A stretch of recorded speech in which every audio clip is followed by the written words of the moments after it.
বিশিষ্ট সাহিত্যিক ও কবি সুনীল গঙ্গোপাধ্যায়ের লেখা একটি বিখ্যাত গল্প আজ আমি পাঠ করে শোনাব।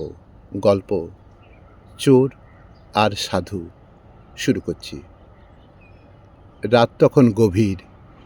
গভীর রাতে এক সাধু বাবা তখনও জেগে আছে।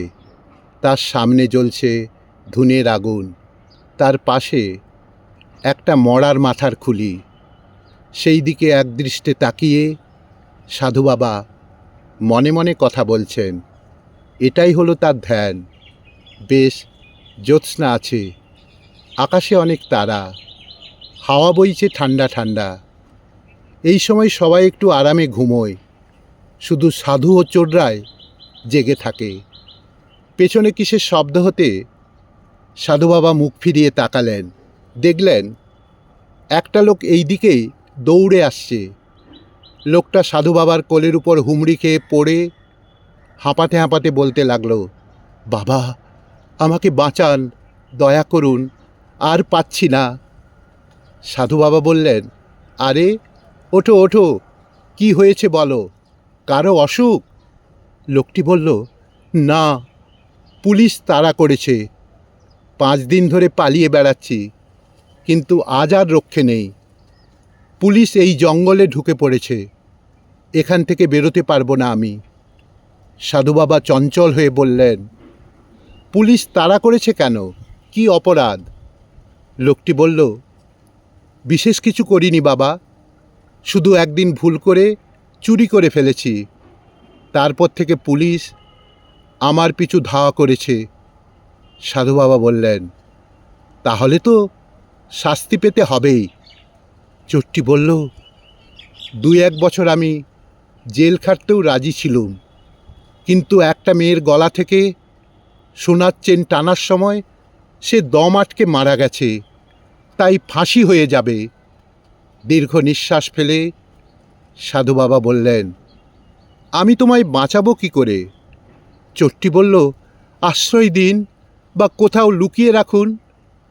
সাধু বাবা বললেন, কোথায় লুকোবো?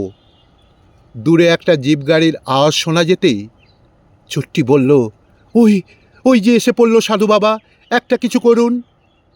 সাধু বাবা উঠে দাঁড়িয়ে বললেন, তুমি আমার পোশাক পরে নাও, তারপর আমার আসনে বসে থাকো।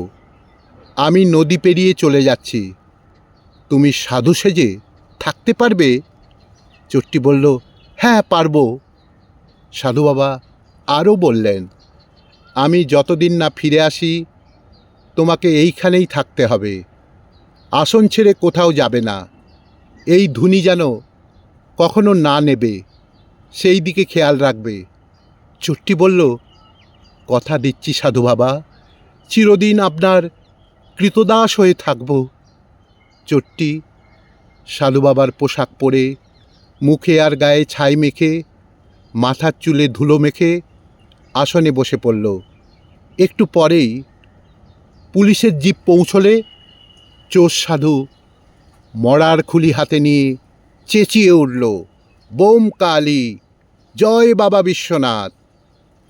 পুলিশের লোকেরা জানতো আসল সাধু বাবার কথা, তাই সন্দেহ করল না। দুজন পুলিশ শুধু জিজ্ঞেস করল, চোরটিকে দেখেছে কি না। চোর সাধু কটমট করে তাদের দিকে তাকিয়ে বলল, কে চোর? মানুষ না ফানুস না বেহুশ? তারপর ধুনি থেকে একটা জ্বলন্ত কাঠ তুলে বলল, বোম কালী, জয় বাবা শঙ্কর। তারপর কাঠটা চতুর্দিকে ঘোরাতে লাগলো। একজন পুলিশ বলল, ইনি তান্ত্রিক সাধু, চলো এখান থেকে, জঙ্গলের অন্য দিকটা খুঁজে দেখা যাক। তারপর তারা চলে গেলে চোর সাধু হাসল এবং নিশ্চিন্ত মনে ঘুমিয়ে পড়ল। পরদিন সকালে তার ঘুম ভাঙল বেশ বেলাতে। দেখল কয়েকজন ভক্ত তার জন্য ফলমূল আর মিষ্টি নিয়ে এসেছে। জমি নিয়ে মামলা।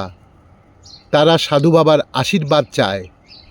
আশীর্বাদ করে চোর সাধু বললেন, নিশ্চিন্ত মনে চলে যা, সব ঠিক হয়ে যাবে। ভগবানে বিশ্বাস রাখবি, নিয়মিত পূজা দিবি। তারা চলে গেলে চোরসাধু পেট ভরে ফলমূল আর মিষ্টি খেয়ে ফেলল। মনে মনে ভাবল, বেশ মজা তো, জঙ্গলে থেকেও দিব্যি খাবার জোটে, সাধু সেজে আরাম আছে, বাড়ি ফিরে লাভ কি? প্রতিদিন ভক্তরা ফলমূল মিষ্টি নিয়ে আসে। চোরসাধু তাদের প্রাণ ভরে আশীর্বাদ ও উপদেশ দেয় এবং তারা চলে যায়। দিন তিনেক পরে গভীর রাত্রে চুপি চুপি একজন লোক এসে হাজির। সে এসে চোরসাধুর পা জড়িয়ে ধরে বলল, বাবা, খুব বিপদে পড়েছি, আমাকে বাঁচাও বাবা। পুলিশ আমাকে সন্দেহ করেছে, আজ আমার বাড়ি সার্চ হবে, তুমি আমার এই জিনিসগুলো কয়েকদিনের জন্য রাখো। তারপর একটা পুডলি খুলে অনেকগুলো সোনার হার, সোনার দুল, চুড়ি, আংটি বার করে সাধু বাবার কাছে রাখল। চোরসাধুর চোখ লোভে চকচক করে উঠল। সে বলল, এত সব দামি জিনিস আমি রাখবো? আমার উপর পুলিশ যদি হামলা করে? লোকটি বলল, তোমাকে কে সন্দেহ করবে বাবা, তুমি তান্ত্রিক সাধু, পুলিশও ভয় পায়। আমি তল্লাশির পর কালই এসে এগুলি নিয়ে যাব, তোমায় প্রণামী দেব। চোরসাধু সেই পুডলিটা নিজের আসনের তলায় রাখল।